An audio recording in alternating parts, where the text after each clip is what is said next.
Hello मेरे प्यारे बच्चों, क्या हाल चाल? बढ़िया सब। तो कैसे हो मेरे बब्बर शेर और शेरनियों? उम्मीद है आप सभी अच्छे होंगे और तैयारी भी एकदम बेहतर तरीके से चल रही होगी। प्यारे बच्चों, आज के इस वीडियो में हम संपूर्ण बायोलॉजी के हर एक चैप्टर के मोस्ट इंपोर्टेंट एमसीक्यूएस को देखेंगे। यानी जो मल्टीपल चॉइस क्वेश्चन आपके बोर्ड एग्जाम में पूछे जाते हैं, उन सब को आज हम बेहद सिंपल तरीके से निपटाने वाले हैं। यहां से आपके 5 से लेकर के 10 नंबर के क्वेश्चन बनते हैं, क्योंकि भाई आपके 1 नंबर वाले में क्वेश्चन होता ही है, कुछ क्वेश्चन 2 नंबर वाले में भी आपको देखने को मिलेंगे। तो चलिए शुरू करते हैं। हम सारे के सारे चैप्टर के पूरे जितने भी मोस्ट इंपोर्टेंट हैं सब निपटा के मानेंगे आज, ठीक है ना? तो भैया जब तक तोड़ेंगे नहीं तब तक छोड़ेंगे नहीं। भाई क्वेश्चन की शुरुआत करते हैं। पहला क्वेश्चन है कि दो आभासी फलों के नाम लिखिए। क्योंकि जो आपके एमसीक्यूएस होते हैं भैया वो इसी तरह, इनको निश्चित उत्तरी प्रश्न कहा जाता है या अति लघु उत्तरी प्रश्न कहा जाता है। इनमें ज्यादा कुछ लिखना होता नहीं है, लेकिन हाँ इतना है कि फिक्स होते हैं ये क्वेश्चन, ठीक? तो दो आभासी फलों के नाम लिख देना है। तो आभासी फल की बात कर लें भैया। आभासी फल किसे कहते हैं? ऐसे फल जिनमें फल का जो निर्माण है वो अंडाशय से ना होकर के पुष्प के अन्य भाग उसमें शामिल होते हैं, और जिसमें सबसे प्रमुख होता है पुष्पासन, ठीक? तो आभासी फल में जैसे भैया आपका क्या हो जाएगा?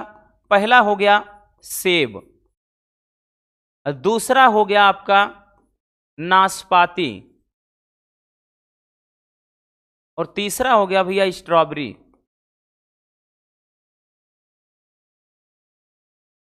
ये सब के सब भैया आभासी फल हैं। तो हमने 3 लिख दिया है, ठीक, ताकि आपको कोई दिक्कत ना हो।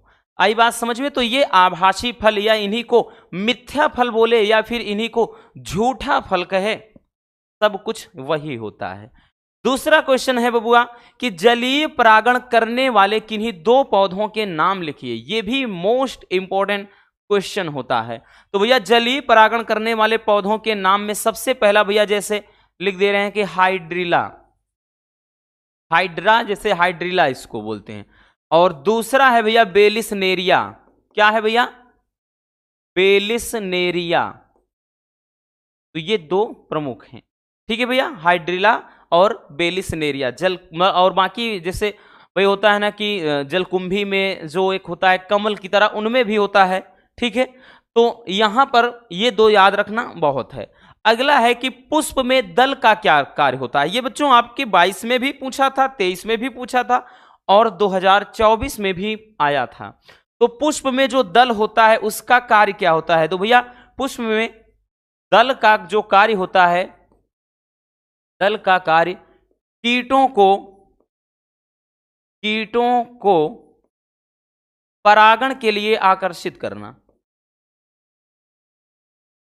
कीटों को परागण के लिए आकर्षित करना।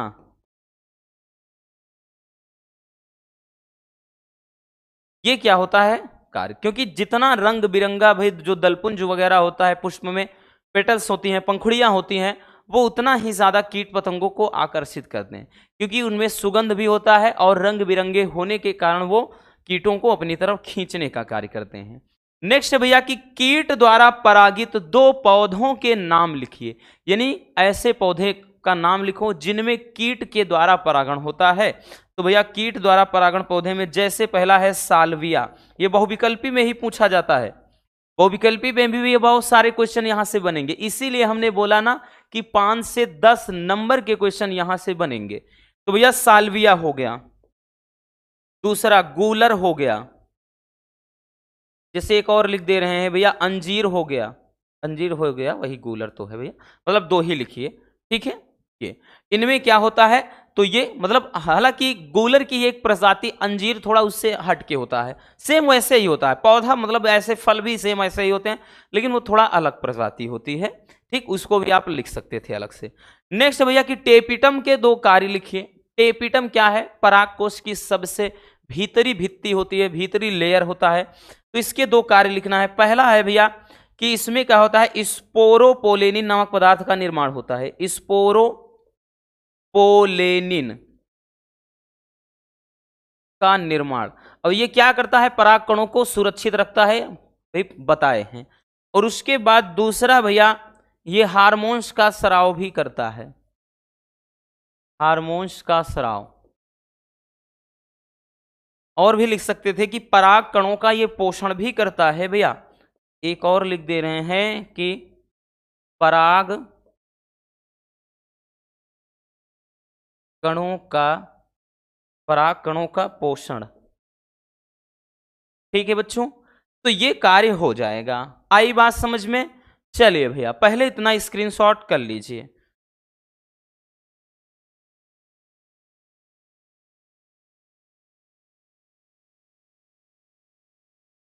हो गया। चलिए आगे चलते हैं बच्चों, नेक्स्ट क्वेश्चन की तरफ भैया। हमारा अगला क्वेश्चन क्या है? अगला क्वेश्चन है कि वृषण के दो कार्य लिखिए। सारे क्वेश्चन एक से बढ़कर एक हैं बच्चों, ध्यान से समझिएगा भैया। वृषण के दो कार्य लिख देना है। तो भैया सबसे पहला देखिए, दो कार्य पूछ लिया तो 2 नंबर में क्वेश्चन आ जाएगा, नहीं तो जनरली ये 1 नंबर का ही क्वेश्चन बनता है। तो कभी कभार आधा आधा नंबर बांट ही देता है, ठीक है, इस तरह से। वृषण के दो कार्य, सबसे पहले भैया यहां पर शुक्राणु का निर्माण होता है, शुक्राणु का निर्माण, ठीक है भैया। उसके अलावा दूसरा बात कर लें तो इसमें टेस्टोस्टेरॉन नामक हार्मोन्स का स्राव होता है, टेस्टोस्टेरॉन हार्मोन का स्राव। तो टेस्टोस्टेरॉन नामक हार्मोन्स का क्या होता है भैया? स्राव होता है। ये क्या हो गए? 2 इसके कार्य हो गए, ठीक। टेस्टोस्टेरॉन नामक हार्मोन्स का स्राव और शुक्राणु का निर्माण होता है। दूसरा है भैया अंडाशय के 2 कार्य। तो बच्चों अंडाशय के 2 कार्य, सबसे पहले भैया जिस तरह से शुक्राणु का निर्माण होता है वृषण में, तो इसमें अंडाणु का निर्माण होगा, अंडाणु का निर्माण। और दूसरा है भैया इसमें होता है एक क्या कहते हैं, प्रोजेस्टेरॉन और एस्ट्रोजन का स्राव होता है। ये हार्मोन्स 2 हैं, तो इसमें प्रोजेस्टेरॉन और एस्ट्रोजन नामक हार्मोन्स का स्राव होता है, ठीक है। तो ये दोनों बहुत ज्यादा इंपॉर्टेंट क्वेश्चन है भैया, 2 के दोनों याद रखना। अगला क्वेश्चन कि लीडिंग कोशिकाओं से स्रावित हार्मोन का नाम लिखना है। देखिए जो इसमें हमने देखा, तो भैया ये जो लीडिंग कोशिकाएं होती हैं इनमें यही हार्मोन स्रावित होता है। कौन सा भैया? तो इसमें बात कर लें तो लीडिंग कोशिकाओं में टेस्टोस्टेरॉन नामक हार्मोन से ही स्रावित होता है, टेस्टोस्टेरॉन, ठीक है। आई बात समझ में? अगला क्वेश्चन कि आवर्त चक्र को प्रेरित करने वाले हार्मोन्स के नाम लिखिए। अभी इसमें कार्य में लिख दिया ना बबुआ, तो ये क्या है?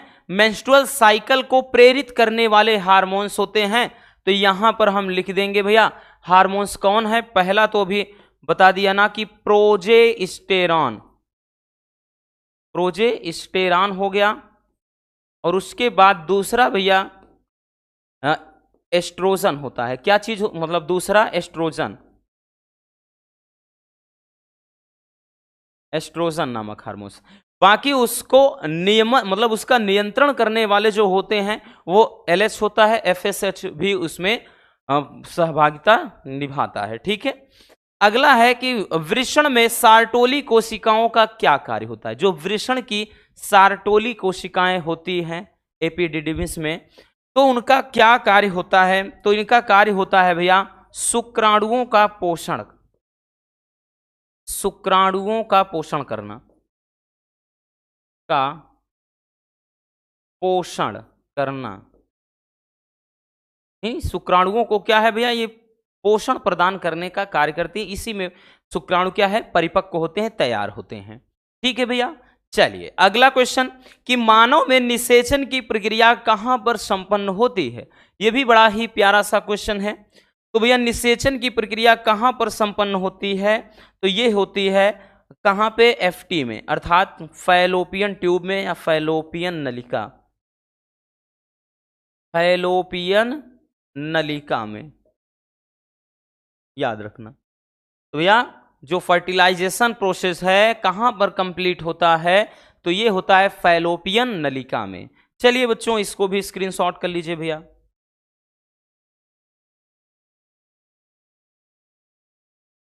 हो गया ना। चलिए आगे चलते हैं बच्चों।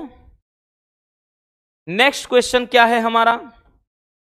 हमारा अगला क्वेश्चन है भैया कि एमटीपी तथा आईयूडी का पूरा नाम। देखिए फुल फॉर्म तो हमने ऑलरेडी एक अलग से बताया ही है एक वीडियो में, लेकिन कुछ ऐसे इंपॉर्टेंट है जो आपको हम याद दिला दें कि ज्यादा पूछे जाते हैं। तो भैया एमटीपी और आईयूडी का फुल फॉर्म पूछ रहा है। एमटीपी और उसके बाद आईयूडी। ठीक, एमटीपी क्या होता है? तो भैया ये क्या होता है? चिकित्सीय सागर्भता समापन हिंदी में बोलते हैं, बाकी वैसे कहा जाता है मेडिकल टर्मिनेशन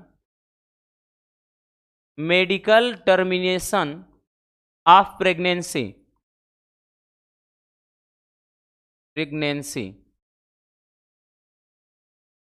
ठीक है, ये मेडिकल टर्मिनेशन ऑफ प्रेगनेंसी, ये इसका फुल फॉर्म होता है। आईयूडी क्या होता है भैया? तो ये होता है intra uterine device. Intra uterine device, ये होता है आईयूडी का फुल फॉर्म। तो दोनों के फुल फॉर्म याद रखना। नेक्स्ट क्वेश्चन है भैया कि मेंडल ने अपने प्रयोग में कितने लक्षणों का चयन किया था और किन्हीं 2 लक्षणों के नाम लिखिए। बड़ा ही प्यारा सा क्वेश्चन। तो भैया अगर हम बात कर ले तो मेंडल ने 7 लक्षणों का चयन किया था। मटर के 7 लक्षणों का चयन किया था, जिनमें भैया एक लक्षण जैसे ले लेते हैं भाई बीज का आकार। बीज के आकार की बात कर लें तो बीज के आकार में इन्होंने बताया एक भैया गोल और झुर्रीदार। ठीक है, सिकुड़ा जिसको बोलते हैं झुर्रीदार। और एक और जैसे लक्षण अगर हम देख लें भैया तो ये तो जैसे बीज का आकार हो गया। अब बीज का रंग यही जैसे ले लेते हैं, बीज का रंग है, फली का रंग है, पौधों की लंबाई है, इस तरह से 7 लक्षण बताए थे इन्होंने। तो भैया बीज के रंग में जैसे बात कर लें पीला व हरा, भाई एक पीला बीज भी होता है मटर का और हरा भी होता है। ठीक है, तो हमने 2 लक्षण देख लिए। आप और भी लिख सकते थे जैसे पौधे की लंबाई तो भैया लंबा बौना, फली का रंग तो हरा पीला, फली इस तरह से, और फली का आकार तो उसमें भी क्या है एक जो होता है मतलब फूली हुई और एक मतलब चपटी हुई। तो इस तरह से मतलब ऐसे ऐसे, और उसके बाद पुष्प का रंग होता है मतलब पुष्प का आकार। तो इस तरह से 7 लक्षण इन्होंने दिए थे। ठीक, चलिए तो ये वाला तो भैया वेरी वेरी इंपॉर्टेंट कहेंगे बच्चों, क्योंकि काफी ज्यादा ये पूछा जाता है। अगला क्वेश्चन, मानव में किन्हीं 2 लिंग संलग्न रोगों के नाम लिखिए। मनुष्य के अंतर्गत जो लिंग संलग्न रोग हैं भैया 1 शॉट में छोड़िए, हमने तो 2 नंबर वाले में, 3 नंबर वाले में, 5 नंबर वाले में हर एक क्वेश्चन को बताया है। एक्स संलग्न रोग याद आया कुछ, जिसमें हेमोफीलिया, वर्णांधता। तो 2 लिंग संलग्न के नाम लिखना था भैया, तो लिख दिया आपने हीमोफीलिया। हीमोफीलिया हो गया आपका, और उसके बाद दूसरा हो गया भैया वर्णांधता। वर्णांधता, कलर ब्लाइंड। ठीक है, चलिए अगला क्वेश्चन कि डाउन सिंड्रोम तथा टर्नर सिंड्रोम में कह रहा है गुणसूत्रों की संख्या कितनी होती है। तो ये तो और भी लाजवाब क्वेश्चन है भैया। देखिए अगर हम बात कर लें तो जो डाउन सिंड्रोम होता है, डाउन सिंड्रोम में गुणसूत्र की संख्या कितनी हो जाती है भैया? तो इसमें 47 हो जाती है, या फिर हम इसको ऐसे कह सकते हैं 2n+1, बस यही लिखना है और कुछ नहीं। ठीक है, यानी और वो भी कभी कभार ये पूछता है कि 21वीं जोड़ी विकार में भाई क्या अनियमितता होती है। तो डाउन सिंड्रोम में बच्चों 21वीं जोड़ी गुणसूत्र में एक गुणसूत्र बढ़ जाता है। क्या होता है भैया? 21वीं जोड़ी गुणसूत्र में एक गुणसूत्र की वृद्धि हो जाती है, अर्थात 46 की बजाय 47 गुणसूत्र हो जाता है। ठीक है, अब उसके बाद बच्चों और दूसरा क्या है, कह रहा है कि भैया टर्नर सिंड्रोम में, तो टर्नर सिंड्रोम में गुणसूत्र की संख्या क्या होती है बबुआ? तो टर्नर सिंड्रोम की बात कर लें तो इसमें भैया 45, यानी एक गुणसूत्र कम हो जाता है, इसको एकल सूत्रता बोलते हैं और इसको एकाध सूत्रता, अर्थात गुणसूत्रों की संख्या 2n-1 हो जाती है। और उसके अलावा एक और होता है, उसको भी हम लिख दे रहे हैं, उसको क्यों फिर वही छोड़ें, क्लाइन-फेल्टर होता है, एक क्लाइन-फेल्टर सिंड्रोम होता है। अब क्लाइन-फेल्टर सिंड्रोम की बात कर लें, ऊपर बता दे रहे हैं इसको, इसमें भी भैया गुणसूत्र या तो भैया 47 हो जाएगा या 48 हो जाएगा, और उसमें जो बढ़ोतरी होती है वो भी x में, ठीक है, x में। जैसे भाई अगर 44 है तो 44 प्लस x, जैसे किसी में xy है तो इसमें एक x एक्स्ट्रा बढ़ जाएगा, या xx है तो एक और एक्स्ट्रा ट्रिपल x हो जाएगा, इस तरह से। तो भैया इसमें क्या होता है, एक गुणसूत्र जो बढ़ता है x गुणसूत्र। यही कारण है कि इस रोग से पीड़ित जो पुरुष होते हैं उनमें महिलाओं वाले लक्षण आ जाते हैं। मतलब क्या हो जाता है कि स्तन का विकास हो जाता है, साथ ही साथ जो जनन अंग है वो अविकसित हो जाता है, यानी इस रोग से पीड़ित जो व्यक्ति नपुंसक कहले हो जाते हैं, ठीक है, और चेहरे पर या फिर त्वचा पर बाल नहीं आते हैं, तो एक प्रकार से भैया वो फीमेल की प्रजाति में ही आ जाते हैं ऐसे, ठीक है। आई बात समझ में? चलिए भैया अगला है कि मनुष्य में गुणसूत्रों की संख्या कितनी होती है। तो भैया मनुष्य में गुणसूत्रों की संख्या कितनी होती है, तो हम कह लें कि 23 जोड़ी कह सकते हैं, या फिर भैया 46 गुणसूत्र, ठीक है। भले ही आसान है लेकिन इंपॉर्टेंट है भाई, 22 में 23 में 24 में आया हुआ क्वेश्चन है। मनुष्य में लिंग निर्धारण हेतु किस प्रकार के गुणसूत्र उत्तरदायी होते हैं।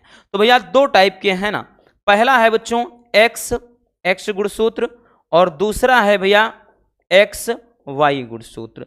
तो यही तो दो गुणसूत्र निर्धारित करते हैं भाई, जब 44 प्लस एक्स हो जाता है तो लड़की का जन्म, अब जब 44 प्लस एक्स वाई हो जाता है तो लड़के का जन्म। तो हम यूं कह सकते हैं कि जो लिंग का निर्धारण करने वाले हार्मोन्स हैं यही तो हैं एक्स और एक्स वाई, ठीक है। चलिए स्क्रीनशॉट कर लेना बबुआ।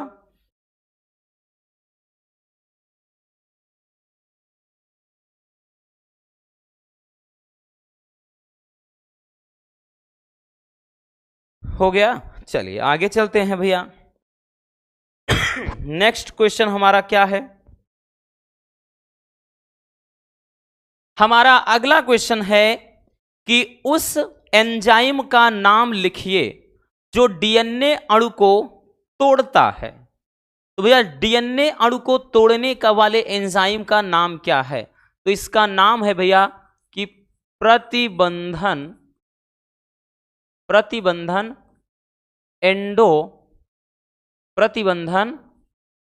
एंडोन्यूक्लियेज, प्रतिबंधन एंडोन्यूक्लियेज एंजाइम होता है, जिसको भैया आणविक कैंची भी कहा जाता है। आणविक कैंची बोले तो मॉलिक्यूलर सीजर कहा जाता है, ठीक है भैया। अगला देखिए तोड़ने का काम करता है। नेक्स्ट है कि उस एंजाइम का नाम लिखिए जो डीएनए अणु को जोड़ता है। अब तोड़ने वाले का तो देख लिया भैया, जोड़ने वाले का क्या नाम होता है, तो जो डीएनए खंड को जोड़ने का काम करता है वो लाइगेज एंजाइम होता है। कौन सा भैया, तो लाइगेज होता है, ठीक है, लाइगेज एंजाइम होता है, ठीक।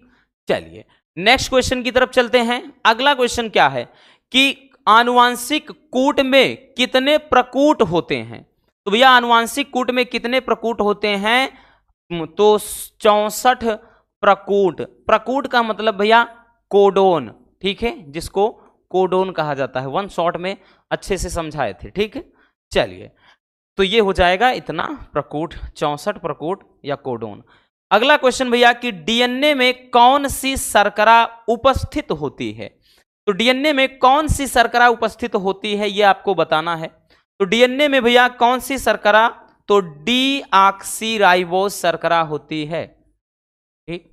अब ये मत सोचना कि भैया ये क्वेश्चन तो बड़े सरल है, हाँ सरल है, क्योंकि भाई अब जब पढ़े हो तो सरल है, नहीं पढ़े होते तो कठिन लगता। डीऑक्सीराइबोज शर्करा होती है डीएनए में। और आरएनए में कौन सी शर्करा पाई जाती है भैया, तो इसमें राइबोज या राइबोस लिखा होता है इस तरह, ठीक है, सा लिखा होता है, राइबोज शर्करा या राइबो अकेले लिख देंगे ठीक, तब भी कोई दिक्कत ना है, राइबो शर्करा।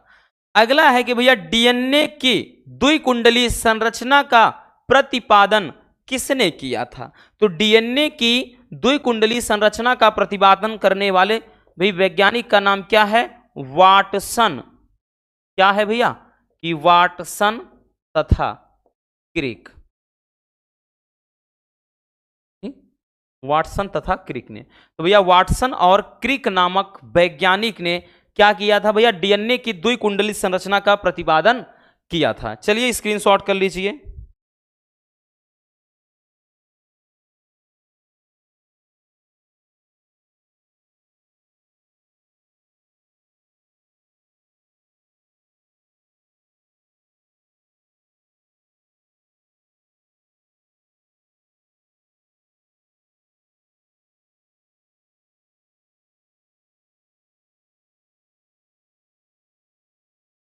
हो गया ना? चलिए आगे चलते हैं भैया। नेक्स्ट क्वेश्चन, एक मिनट, जहां 23 तक हो गया है ना, चलिए 24 पे आते हैं। क्वेश्चन नंबर 24 बोल रहा है कि मिलर ने अपने प्रयोग में किन किन गैसों का उपयोग किया था? अब मिलर कौन मिलर भैया? David Miller? नहीं, स्टैनले मिलर। इन्होंने जब जैव विकास को बताया कि किस तरह से जीवन की उत्पत्ति हुई, जीवों की उत्पत्ति हुई, तो इन्होंने एक लैब में वो चीज किया था। तो उस एक्सपेरिमेंट में इन्होंने कौन कौन सी गैसों का प्रयोग किया था, ये क्वेश्चन कर रहा है। तो इसमें भैया कौन सा था? सबसे पहला मेथेन। भाई मेथेन का यूज किया था। किस चीज का भैया? Methane, CH4। दूसरा अमोनिया, NH3। तीसरा लिया था भैया हाइड्रोजन, हाइड्रोजन लिया था, ठीक है, H2। और एक भाई जलवाष्प, क्योंकि उन्होंने जल को लिया एक फ्लास्क में, उसको गर्म किया, वाष्प बनाया, फिर उसको भी जाकर के उसी में जिसमें टंगस्टन डाला था उसी में प्रवाहित किया था। तो इनके एक्सपेरिमेंट में ये भी था जलवाष्प। तो ये इन गैसों का भी मिश्रण इन्होंने उपयोग में लाया। चलिए अगला क्वेश्चन है बबुआ कि प्राकृतिक वर्ण का सिद्धांत किसने दिया? ठीक है, तो यहां पर भैया किसने दिया? तो यहां पर चार्ल्स डार्विन। डार्विन, क्योंकि डार्विन ने ही प्राकृतिक वर्ण का सिद्धांत प्रस्तुत किया था। ठीक है भैया। अगला क्वेश्चन कि फाइलेरिया रोग के कारक एवं वाहक का नाम लिखिए। फाइलेरिया जो है जिसको हाथी पांव कहते हैं, तो इसका भैया रोग का वाहक क्या है? तो फाइलेरिया रोग के वाहक का नाम क्या है, अर्थात किसके कारण होता है? ठीक है, तो ये वाहक और उसके बाद कारक दोनों भाई आगे पीछे हो गया, कोई दिक्कत ना। तो वाहक कौन होता है? तो भैया इसमें होता है क्या कहते हैं, मादा क्यूलेक्स मच्छर। मादा क्यूलेक्स मच्छर, मादा क्यूलेक्स मच्छर होता है, इसके द्वारा भैया फैलता है। बाकी इसका मतलब कारक क्या होता है, उसका नाम क्या है? तो है भैया वुचुरेरिया बैंक्रोफ्टी या बैंक्रोफटाई। बैंक्रोफटाई, कहीं कहीं बैंक्रोफटाई लिखा होता है, तो कहीं कहीं बैंक्रोफ्टी लिखा होता है, तो उसके बारे में ज्यादा मत सोचिएगा। अगला क्वेश्चन कि मलेरिया रोग का संचरण किस जीव के कारण होता है? तो भैया मलेरिया रोग का संचरण किसके कारण होता है? तो मादा एनाफिलीज, मादा एनाफिलीज मच्छर के द्वारा। ठीक, मादा एनाफिलीज मच्छर के कारण भैया मलेरिया रोग का संचरण होता है। अगला है भैया कि टाइफाइड बुखार किस जीव से उत्पन्न होता है? टाइफाइड, तो टाइफाइड भाई बुखार कह रहा है किस जीव से उत्पन्न होता है, ये आपको बताना है। तो ये होता है भैया साल्मोनेला टाइफी। क्या होता है? साल्मोनेला, साल्मोनेला टाइफी जीवाणु के द्वारा। ठीक है, साल्मोनेला टाइफी नामक जीवाणु के द्वारा है, यानी इस बैक्टीरिया के कारण ये भैया फैलता है। आगे है कि डेंगू बुखार का संचरण किस जीव के कारण होता है? तो डेंगू बुखार का संचरण किस जीव के कारण होता है? तो ये भी मच्छर के कारण। कौन सा? मादा एडीज इजिप्टी, एडीज इजिप्टी। तो मादा एडीज इजिप्टी के द्वारा होता है। फाइलेरिया में मादा क्यूलक्स के द्वारा होता है। मलेरिया में मादा एनाफ्लिस के द्वारा होता है। तो सबको याद रखना बबुआ। चलिए भैया स्क्रीनशॉट कर लीजिए। हो गया ना? आगे चलते हैं भैया। अगला question, question number 30। Question number जो 30 है, क्या बोल रहा है कि पेनिसिलिन की खोज किसने की? पेनिसिलिन की खोज किसने किया था भैया? किसने किया था? तो ये किया था अलेक्जेंडर, अलेक्जेंडर या एलेक्जेंडर लिखा होता है, अलेक्जेंडर फ्लेमिंग नामक वैज्ञानिक ने, अलेक्जेंडर फ्लेमिंग ने पेनिसिलिन की खोज ने होगा, मैं लिख रहे, अलेक्जेंडर फ्लेमिंग ने पेनिसिलिन की खोज किसने किया, मतलब किया था। अगर यहां पर चेचक के टीके का पूछ लेता तो एडवर्ड जेनर। ये दोनों बहुत पूछे जाते हैं, ठीक है भैया। किन्हीं दो प्रतिजैविक औषधियों के नाम लिखना है। तो भैया एंटीबायोटिक औषधियों के नाम, तो एंटीबायोटिक मेडिसिन में अगर देखें तो पहला है भैया क्या चीज? पेनिसिलिन ही है, पेनिसिलिन हो गया, ये भी तो एक प्रतिजैविक ही है। दूसरा है भैया स्ट्रेप्टोमाइसिन, स्ट्रेप्टोमाइसिन हो गया, ठीक। बाकी और भी लिखना चाहते थे तो नियोमाइसिन, रेमाइसिन और भी हैं, ठीक है। अगला कह रहा है कि बायोगैस के घटक के नाम लिखिए। तो भैया बायोगैस में प्रमुख घटक कौन सा है? तो है भैया मेथेन, मेथेन है, ठीक है। बाकी यहां पे इसमें एथिलीन वगैरह भी है, इसके बाद CO2 भी है, ठीक है। यहां पे आदि लिख दे रहे हैं, मतलब सबसे प्रमुख घटक याद रखना मेथेन, जो कि 70% तक होता है। बाकी अन्य 10-20% के करीब में ये होता है CO2, बाकी अन्य में बहुत सारी और गैसें हैं, ठीक। चलिए नेक्स्ट क्वेश्चन कि नाइट्रोजन अस्थिरीकरण करने वाले दो सूक्ष्म जीवों के नाम लिखिए। ये भी मोस्ट इंपोर्टेंट क्वेश्चन है बच्चों, ठीक। कि नाइट्रोजन अस्थिरीकरण का मतलब नाइट्रोजन की मात्रा बनाए रखने वाले कौन से सूक्ष्म जीव होते हैं? तो उनमें है भैया, एक तो है एनाबीना, एनाबीना है, और उसके बाद क्या है? नाइट्रोबैक्टर है, नाइट्रोबैक्टर है, उसके बाद नॉस्टॉक है। भैया 3 लिख दे रहे हैं ताकि आप कंफ्यूज हो जाओ, अगर याद गड़बड़ा जाए, ठीक, मैटर तो याद रहे कोई एक। नॉस्टॉक हो गया, ठीक है। राइजोबियम भी आ जाएगा इसी में, लिख दे रहे हैं राइजोबियम। तो बहुत सारे लिख दिए भाई, 2 पूछा था 4 लिख दिया हमने। आगे कह रहा है बच्चों कि डबल रोटी के फूलने के कारण क्या है? यानी जब डबल रोटी सेकी जाती है तो भैया वो किस कारण से फूल जाती है? तो इसका कारण क्या है? फर्मेंटेशन प्रक्रिया होती है, किण्वन प्रक्रिया। तो इसके फूलने का कारण क्या है भैया? CO2 gas. उसमें किण्वन के उपरांत होता क्या है कि भैया CO2 गैस बनती है, जिसके कारण क्या है? रोटी फूल जाती है।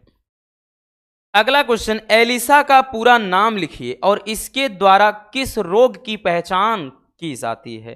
तो भैया एलिसा का पूरा नाम लिखना है, इसके लिए यहां पर ऊपर लिख दे रहे हैं, ठीक, क्योंकि यहां नीचे आएगा नहीं। तो इसका, इस वाले का यहां लिख दे रहे हैं भैया। एलिसा का फुल फॉर्म होता है एंजाइम, क्या होता है भैया? एंजाइम लिंक्ड इम्यूनो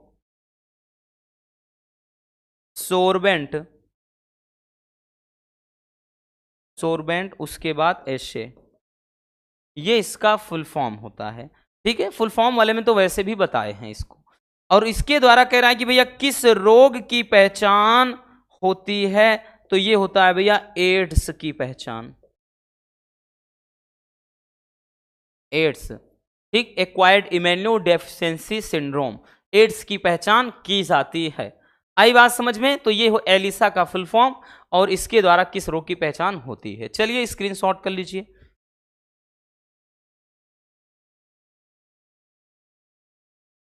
हो गया भैया? चलिए आगे चलते हैं बच्चों नेक्स्ट क्वेश्चन की तरफ। हमारा अगला क्वेश्चन क्या कह रहा है? अगला क्वेश्चन है कि दो आनुवांशिक रूपांतरित पौधों के नाम लिखिए, यानी जीएम कह रहा है, दो जीएम पौधों के नाम लिखिए। जीएम यानी जेनेटिकली मॉडिफाइड, ठीक, जीएम फसल होता है। तो आनुवांशिक रूपांतरित फसल के नाम लिख देना है। तो भैया आनुवांशिक रूपांतरित फसल क्या है? एक तो जैसे हम गोल्डन राइस भी लिख सकते हैं, गोल्डन राइस हो गया, सुनहरा चावल जिसको बोलते हैं भैया, ठीक है, गोल्डन राइस। आपका दूसरा हो गया भैया क्या चीज? बीटी कपास, बीटी कपास हो गया। इसी तरह से भैया बीटी मक्का भी हो गया, ठीक है। इसी तरह से बच्चों बीटी, ये चौथा होगा, ठीक, ये तीसरा है और ये चौथा। इसी तरह से बीटी बैंगन, बहुत है भैया इस तरह, बीटी टमाटर भी आ जाता है। तो याद रखना ये सब आनुवांशिक रूपांतरित पौधे हैं। बीटी यानी बैसिलस थोरिनजिएंसिस नामक जीवाणु के द्वारा तैयार होता है, ठीक। अब दो पारजीनी जंतुओं के नाम लिख देना है। तो दो पारजीनी, अब पारजीनी जंतु होते क्या हैं? तो भैया ऐसे जीव जिसके जीन में हेर फेर करके कोई एक अतिरिक्त जीन प्रवेश करा दिया जाता है, तो इससे तैयार जो नस्ल होती है जीवों की, वो पारजीनी जीव या ट्रांसजेनिक जीव, यही तो कहते हैं ना, पारजीनी जंतु या ट्रांसजेनिक जीव कहा जाता है। जैसे पहले में भैया इसमें एक कागा गाय, कागा गाय, उसके बाद दूसरा मीरा बकरी, ठीक है। जैसे एक और लिख दे रहे हैं डॉली भेड़। तो ये सब के सब क्या हैं? तो ये पारजीनी जंतु हैं, ठीक। तीन हमने लिख दिया है ताकि एक अगर भूल भी जाओ तो याद रहे। अगला क्वेश्चन की गोल्डन राइस में मुख्य रूप से किस विटामिन की प्रचुरता या फिर अधिकता होती है? तो अगर हम गोल्डन राइस या सुनहरे चावल की बात कर लें भैया, तो इसमें सबसे ज्यादा क्या होता है? तो विटामिन ए इसमें भरपूर मात्रा में होता है, क्योंकि विटामिन ए को ध्यान में रखते हुए ही ये तैयार किया गया है। अगर यहीं पर क्वेश्चन कर लेता भैया कि कौन सी प्रोटीन पाई जाती है, अगर इसमें प्रोटीन की वही पूछ लेता, तो यहां पर बीटा कैरोटीन प्रोटीन होता है। बीटा कैरोटीन प्रोटीन ये भरपूर मात्रा में होता है, ठीक है। अगला क्वेश्चन, जीएमओ और पीसीआर का फुल फॉर्म बहुत ज्यादा पूछा जाता है, इसलिए हमने लिख लिया। बाकी तो हमने बताया ना कि भैया भाई इसको अलग से तो हम वीडियो लाए ही हैं, मतलब फुल फॉर्म वाला। तो जीएमओ क्या होता है? तो ये होता है आनुवांशिक रूपांतरित जीव हिंदी में, बाकी कहते हैं जेनेटिकली मॉडिफाइड ऑर्गेनिज्म। तो ये होता है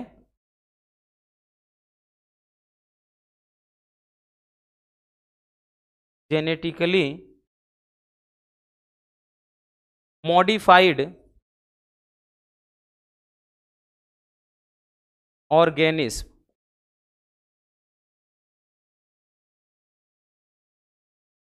ये होता है क्या चीज? जीएमओ, तो genetically modified organism.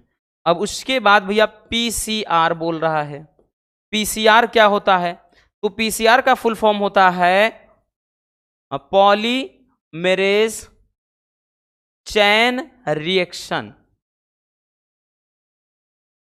Polymerase chain reaction, ये पीसीआर का फुल फॉर्म हो जाता है, ठीक है। चलिए अगला क्वेश्चन है कि मनुष्य किस श्रेणी का उपभोक्ता है? यानी मनुष्य को कह रहा है भैया किस श्रेणी का उपभोक्ता कहा जाता है? तो मनुष्य को किस श्रेणी के उपभोक्ता में रखा गया है? तो भैया ये क्या है? ये है सर्वाहारी, है कि नहीं भैया? क्योंकि मनुष्य अब ऐसा थोड़ी है केवल साग सब्जी खाता है या फिर ऐसा थोड़ी है केवल मांस मछली पर ही निर्भर होता है, वो सब कुछ खाएगा, ठीक, घास फूस भी खाएगा, मांस मछली भी, ठीक है, अनाज वगैरह भी, सब चीज, तो सर्वाहारी होता है। अगला है कि हरे पेड़ पौधों को किस श्रेणी के अंतर्गत रखा गया है। ये सारे क्वेश्चन आए हुए हैं, तो हरे पेड़ पौधों को किस श्रेणी के अंतर्गत रखा गया है भैया, तो ये उत्पादक होते हैं। क्या होते हैं, उत्पादक, क्योंकि हरे पेड़ पौधों को ही तो उत्पादक कहा जाता है। चलिए स्क्रीनशॉट कर लेना भैया।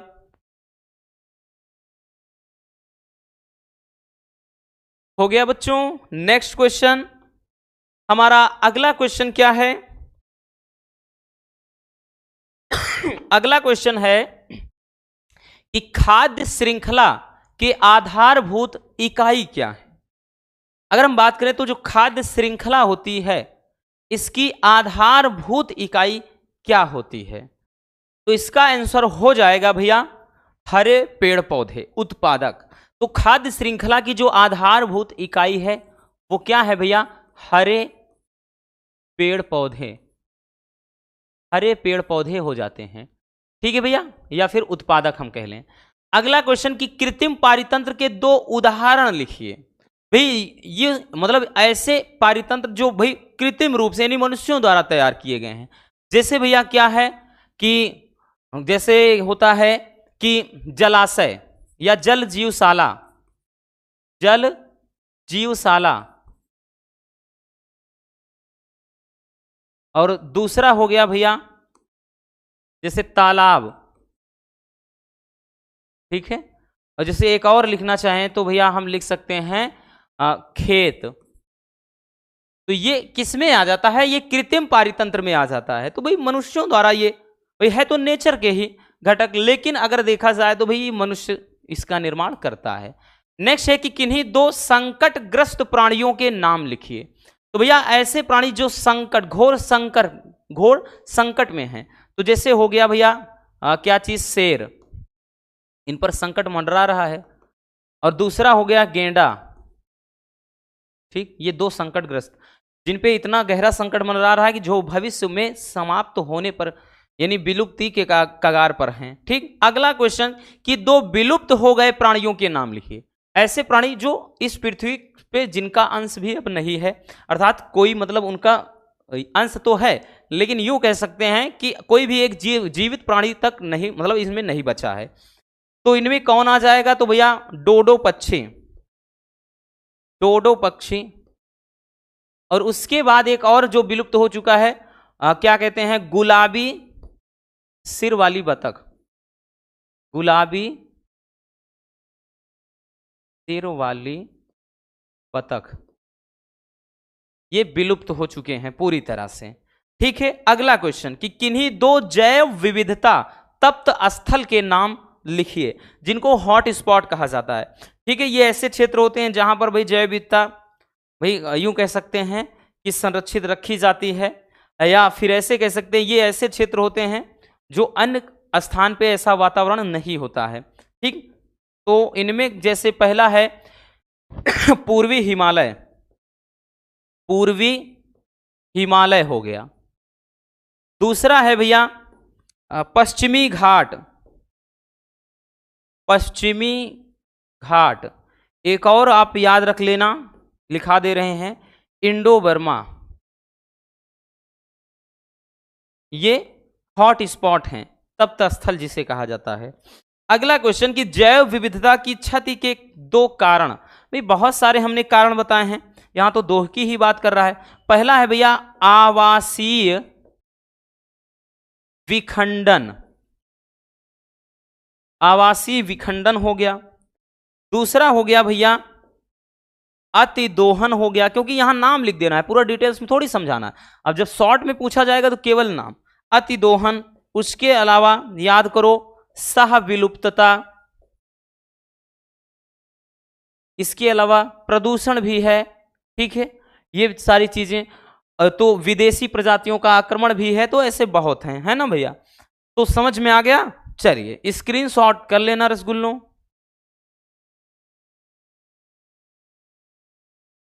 हो गया ना, आगे चलते हैं भाई।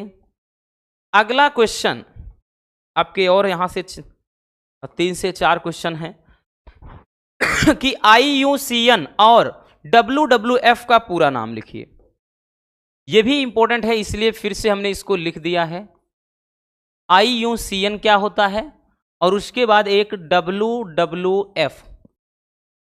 तो IUCN क्या होता है? तो ये होता है भैया, तो देखिए ये जीवों को संरक्षित करने वाली एक संस्था होती है जिसका हेडक्वार्टर कभी कभार पूछ लेता है। IUCN का जो मुख्यालय है कहाँ है? तो वो है स्विट्जरलैंड में।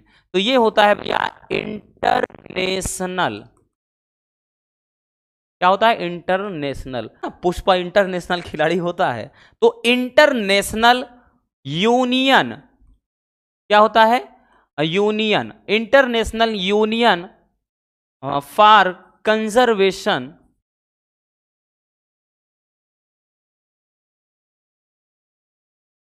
Of nature. तो international union for conservation of nature, तो IUCN का फुल फॉर्म। अगला है भैया WWF। तो ये होता है वर्ल्ड,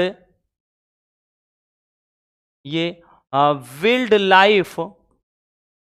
लाइफ फंड होता है, ठीक है। WWF का ये फुल फॉर्म हो जाता है। अगला क्वेश्चन, दुधवा राष्ट्रीय उद्यान कहाँ स्थित है? तो भैया दुधवा राष्ट्रीय उद्यान कहाँ स्थित है? तो उत्तर प्रदेश में। कहाँ पे भैया? उत्तर प्रदेश में दुधवा राष्ट्रीय उद्यान है, अपने यूपी में ही है, ठीक है। तो उत्तर प्रदेश में। अगला है भैया कि काजीरंगा राष्ट्रीय उद्यान कहाँ है? तो काजीरंगा जो है भैया वो असम में है। कहाँ है? असम में है। और नेक्स्ट क्वेश्चन कि जिम कार्बेट राष्ट्रीय उद्यान कहाँ स्थित है? तो यह जो जिम कार्बेट है ये है कहां पर? उत्तराखंड में। उत्तराखंड में है भैया। अगर इसी को बात करें तो इसी को भैया सबसे पहले हेली नेशनल पार्क कहा जाता था। हेली नेशनल पार्क के नाम से जाना जाता था। स्टार्टिंग में, शुरू में इसका नाम हेली नेशनल पार्क रखा गया था।